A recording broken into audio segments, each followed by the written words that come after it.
রাতারাতি কয়লা উত্তোলন বন্ধ করে পালালো কয়লা উত্তোলক সংস্থা। আর তার জেরে এশিয়ালে আসানসোলে সালানপুর এরিয়ার অন্তর্গত মোহনপুর খোলামুখ খনিতে বিক্ষোভ দেখালো কর্মীরা। জানা গেছে শুক্রবার রাতারাতি ওই কয়লা খনির বেসরকারি কয়লা উত্তোলনকারী সংস্থা পালিয়ে যায় বলেই অভিযোগ। ওই বেসরকারি সংস্থাতে কর্মরত শ্রমিকদের দাবি, গত 3 মাস থেকে তাদের বেতন বকেয়া রয়েছে।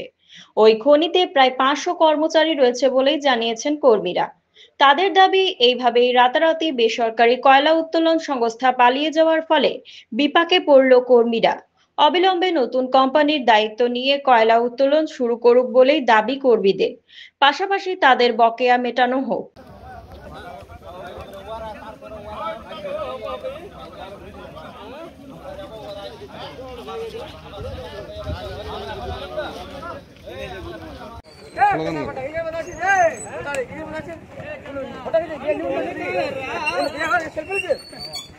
স্লোগান দিব কি বলে বলে আমাকে বলছে বলকে যে সামনে বলছে বলকে যে বারো টাকা গাড়ি কি বেটা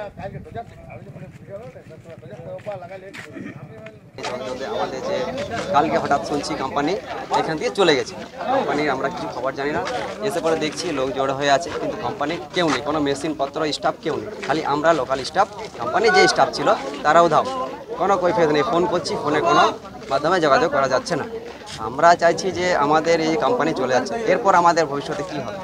আমরা চাইছি যে আমাদের যে বেতন বাকি আছে সেই বেতনে আমরা দাবি তুলছি যে আমাদের বেতন যাতে দেওয়া হয়। 2 থেকে 3 মাসের বেতন বাকি আছে। তারপরে এরপর আমরা কি করব, কোনো কোম্পানি চলে গেলাম, বেকার হয়ে গেলাম, আমাদের ঘরের তো আছে, স্ত্রী আছে, কি করব।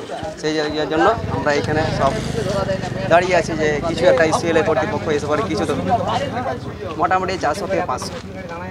হ্যাঁ, রাতারাতি কোম্পানি চলে গেছে, কোম্পানি কোনো এসে দেখছি কোনো মেশিন পত্র কিছু নেই।